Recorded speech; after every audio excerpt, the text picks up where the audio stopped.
All right, we're going to do something real fun today. Starts with F and ends with actoring. Woo-hoo-hoo! I mean, I love me some factoring. It's a thing we learned back in Algebra 1, and it just never seems to go away, and it never will. All right, if you cannot factor in this class, here's what's going to happen. All right, so get to factoring. Let's do it. All righty. We're not going to waste any time. I'm just going to make up some problems off the top of my head because I'm feeling a little crazy. We've got, how about x squared minus 3x, and then let's go with plus 2. Okay? Now, sometimes we're just factoring, and other times we're solving via factoring. I'm going to set this equal to 0 and say we're going to solve by factoring. Okay? Because most of our problems we're going to be applying the factoring and we'll be solving when we do so. All right, so what multiplies to 2 and adds to negative 3? Sometimes you see people set it up like this. What multiplies to 2 and adds to negative 3, and they put the two numbers on the other sides of the x. So in this case, it'd be negative 2 and negative 1 would multiply to positive 2 and add to negative 3. So I would have x minus 2 and x minus 1 equals 0. Lovely. Then I would take these two factors and set them equal to 0. And a lot of you might be like, hey man, I can see what the answer is going to be right now. I like to write it out because sometimes we have more complicated problems that require a two-step equation solving, so I like to just write it out, show you all the fun we're having. All right, so I'm going to add 2. I'm going to get x equals 2, and over here I'm going to get x equals 1. Another shortcut a lot of people like to take is when they're over in this area here, they see, oh, I have negative 2 and negative 1, so my answers are just going to be 2 and 1. Well, when we get to factoring with the lead coefficient, it's not going to be that simple. All right, let us continue. I did just allude to factoring with the lead coefficient. How about we try one? I'm going to throw in a little 2x squared, okay? And then, let's see here. I think my last number is going to be, how about negative 9? I'll set it equal to 0. And then, how about positive 3x in the middle? Okay. So how are we going to factor this? There are a lot of different ways to factor this. I learned the guess and check method back in high school. We don't usually teach that. Well, some people teach that here. Some people don't. Some people like to use what's called the rainbow method. In any event, whatever your preference, if you're getting to the right area, cool. Maybe I'll show a couple different ones here. This is the first one we'll do is the rainbow method. So what we mean by that is multiply those two, and it creates like this little rainbow, right? So that's going to be negative 18. So I'm going to want to multiply to negative 18 and add to 3. Well, what's going to do that? How about 6 and negative 3? Now, those two numbers aren't the numbers that go into my factors like before. This one's a little bit more of a pain in the butt. So I'm going to take 2x squared. I'm going to break this guy up into positive 6x and negative 3x. And then I have the negative 9 still, and it's all equal to 0. So this is the exact same problem. I've just broken up the 3x into two pieces, right? It's mathematically the same. What this allows me to do is to then group it. So what I'm doing now is factor by grouping, something you also learned in Algebra 1 and may have forgotten. It was a long time ago. All right. So I'm going to take out a GCF from the first one, which would be 2x, which leaves me with x plus 3. And then the second one, I'm going to do a GCF as well. In this case, it's a negative 3, and I'm left with x plus 3. These two will always be the same. If they are not, you did something wrong. We got to go back and fix that. All right, so I'm going to take the x plus 3 as one of my factors, which is actually a GCF in itself. If you think of this as one mathematical term because they're multiplied together and one mathematical term, we're actually taking this out and we're taking the other one out, okay? So then I'm left with 2x minus 3, and those are my two factors. Cool? So I set each one equal to 0 for solving. If not, I would be done.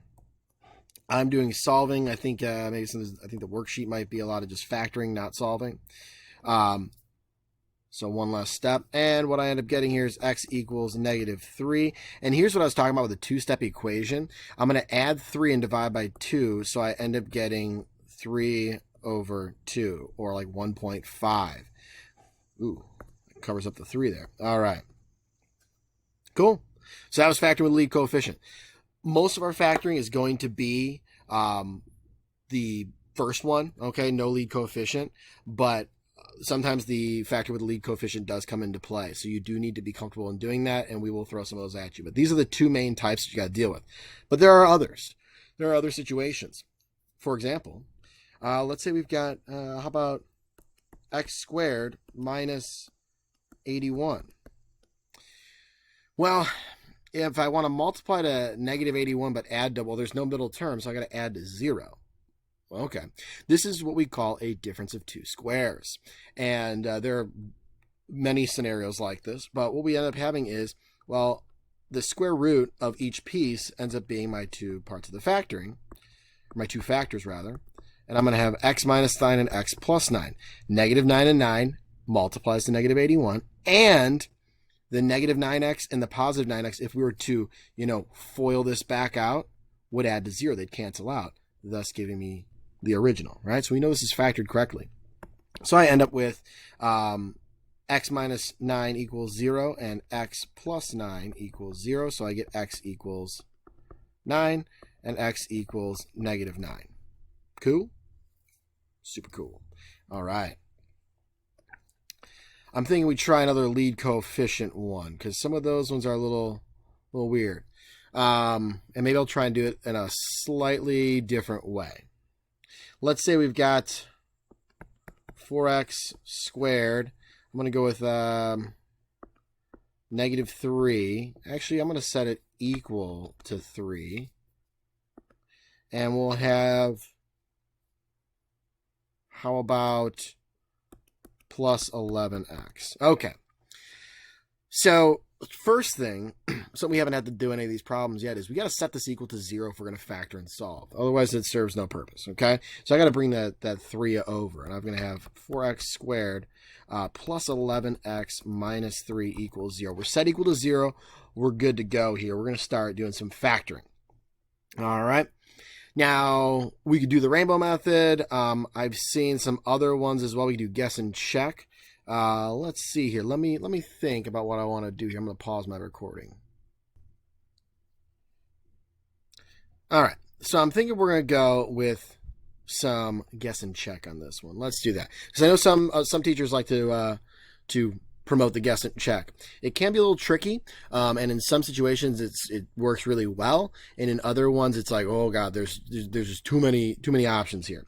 So what guess and check means is we're literally going to just guess and then check and see if it works. Okay, so we got 4x squared, meaning my first two terms need to multiply back to 4x squared, right? So it can either be 2x and 2x or 4x and 1x. I'm going to go with just 2x and 2x right now. Okay.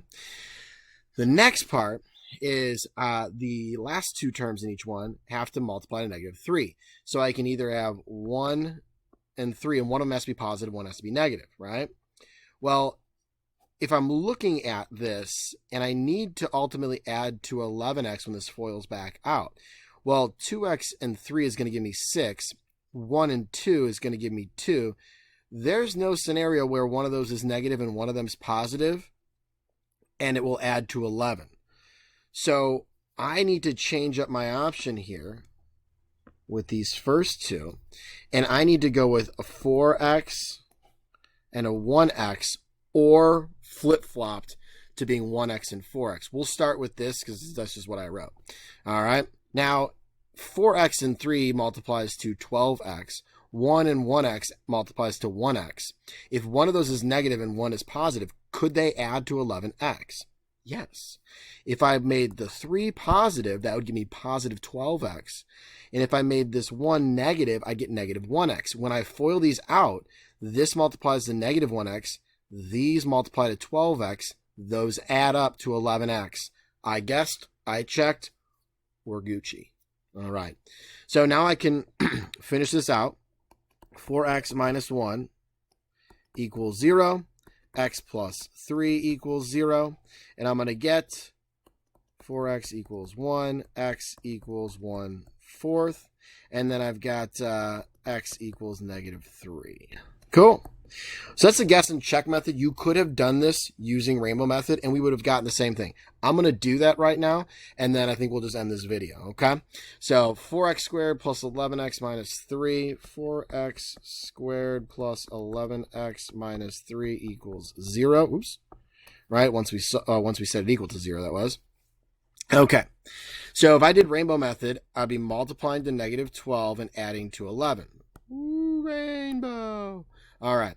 Now, those two numbers would be positive 12 and -1. That would multiply to -12 and add to positive 11. So I'm going to have 4x squared. I'm going to take away this parenthesis for now, actually. 4x squared plus 12x minus 1x minus 3 equals 0. And then I'm going to go ahead and group them. Now, my GCF, I'm going to pop out, let's see here, it's a 4x I can take out, 4x, and I'm going to be left with x plus 3. And then I'm going to take out a -1. So I'm left with x plus 3. Look at that. It's the same thing. As it should be. These should always be the same. That is one of my factors, x plus 3. And then the other one is 4x minus 1. And I'm pretty darn positive that's what we had before, wasn't it? Yep. 4x minus 1 and x plus 3. See, works the same. Or, I mean, it doesn't work the same. Get the same result. Just, it's like a consistent 4-step thing. Consistently 4 steps. All right? Wonderful. That was great. A little factoring review. Now I'll try some practice problems. Sound good? Wonderful. America, freedom, rock and roll, and Costco.